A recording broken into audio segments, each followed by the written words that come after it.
I'm going to continue my commentary on this book right here.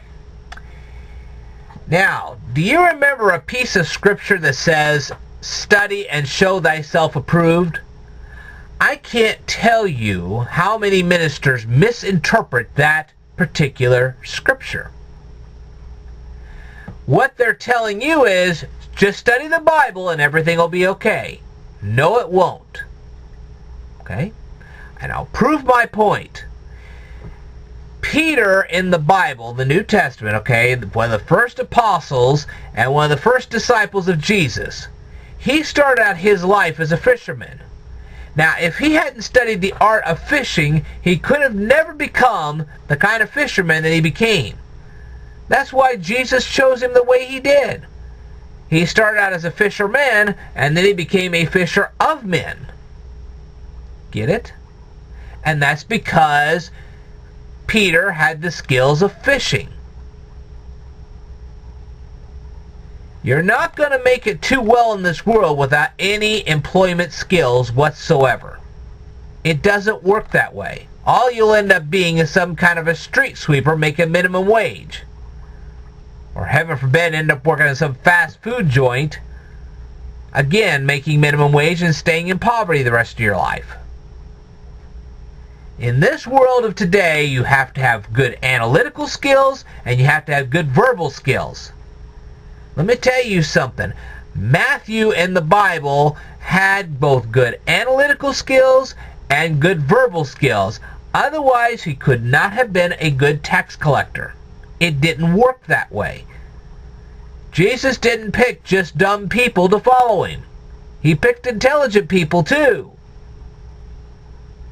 He picked good scribes to follow him. Shoot, Luke in the Bible was a doctor. That meant he had a brain. So when they sell you this can of beans of study and show thyself approved only means study the Bible, tell them to jump on the next train to Clarksville. It's ridiculous. Alright. Now that we've covered that particular topic, let's go ahead and get into the nitty-gritty of this. Now, I've been talking about an author named Hillsop. And Hillsop wrote a book called The Two Babylons. And that's what this whole book is all about, disproving a lot of what was in Hillsop's book. Ralph Woodrow wrote this book to disprove a lot of what Hillsop said. And this leads us to the language of Latin. 6 out of every 10 words that come out of your mouth, if you're an English speaker, comes from the Latin language. Okay, it comes from Rome. That's where it comes from. Don't believe me? I got a 1932 Latin reader that'll tell you otherwise. Now, one of those Latin words is erat. And I probably mispronounced it, and that's okay. That's not what we're here to do, is talk about proper pronunciation. We're here to talk about a word known as erat. What does that word mean? Well, sometimes it means the word earth, and sometimes it means the word land. That's where Hillsop gets it bad. Okay? Now then, obviously Hillsop was not a very good Latin speaker and reader, because if he had been, he would have known what we're going to tell you now. Sometimes erat means earth, and sometimes it means land. Let me illustrate.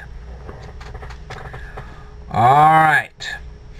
If we go to Genesis, the book of Genesis in the Bible, chapter 10, verse 8, it says, Cush begat Nimrod, he began to be a mighty one on the earth.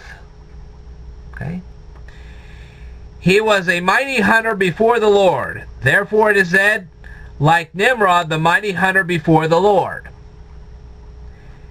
And the beginning of his kingdom was Babel, Erech, Akkad, and Calneh in the land of Shinar. Now this kind of goes on and on. But let me read this to you to show you why we have to know the difference between earth and land.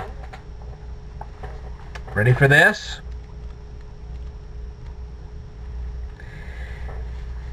Now let's see if this makes sense to you. Nimrod began to be a mighty one in the earth, and the beginning of his kingdom was Babel, in the earth of Shinar.